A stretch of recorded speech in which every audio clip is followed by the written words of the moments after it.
निर्जला एकादशी की पावन कथा। नमस्कार दोस्तों, आज हम आपको सुनाने जा रहे हैं निर्जला एकादशी की पावन कथा। ये कथा हमें भक्ति, संयम और भगवान विष्णु के प्रति अटूट श्रद्धा का संदेश देती है। बहुत समय पहले महाभारत काल में पांडवों में सबसे बलशाली थे भीमसेन।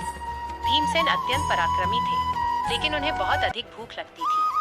उनके लिए एक दिन भी बिना भोजन के रहना अत्यंत कठिन था।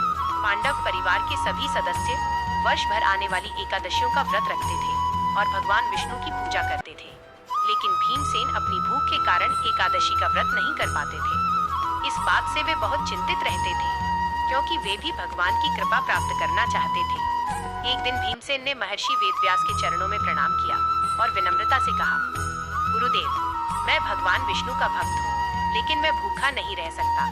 कृपया मुझे ऐसा उपाय बताइए जिससे मुझे सभी एकादशियों का पुण्य प्राप्त हो सके। वेदव्यास जी मुस्कुराए और बोले, हे भीम, यदि तुम वर्ष भर की सभी एकादशियों का फल प्राप्त करना चाहते हो, तो ज्येष्ठ मास के शुक्ल पक्ष की एकादशी को निर्जला एकादशी का व्रत करो। इस दिन केवल भोजन ही नहीं, बल्कि जल का भी त्याग करना होगा। ये सुनकर भीमसेन कुछ घबरा गए, क्योंकि उनके लिए पानी के बिना रहना भी बहुत कठिन था।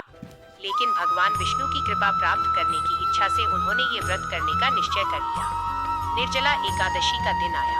प्रातःकाल स्नान करके भीमसेन ने भगवान विष्णु का ध्यान किया और व्रत का संकल्प लिया। पूरे दिन उन्होंने न अन्न ग्रहण किया और न ही जल पिया। वे निरंतर भगवान का नाम जपते रहे और उनकी भक्ति में लीन रहे। दिन बीत गया, फिर रात भी बीतने लगी। भीमसेन को अत्यधिक प्यास और भूख लगी, लेकिन उन्होंने अपने संकल्प को नहीं छोड़ा। उनकी भक्ति और दृढ़ निश्चय देखकर भगवान विष्णु अत्यंत प्रसन्न हुए। द्वादशी के दिन विधि पूर्वक व्रत का पारण किया गया। तभी आकाशवाणी हुई कि जो पुण्य वर्ष भर की 24 एकादशियों का व्रत करने से प्राप्त होता है, वही पुण्य भीमसेन को इस एक निर्जला एकादशी के व्रत से प्राप्त हो गया है।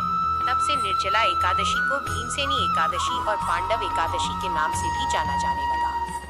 मान्यता है कि जो भक्त श्रद्धा, भक्ति और नियम पूर्वक ये व्रत करता है, उसे भगवान विष्णु की विशेष कृपा प्राप्त होती है और उसके जीवन के कष्ट दूर होते हैं। बोलिए श्री हरि विष्णु भगवान की जय।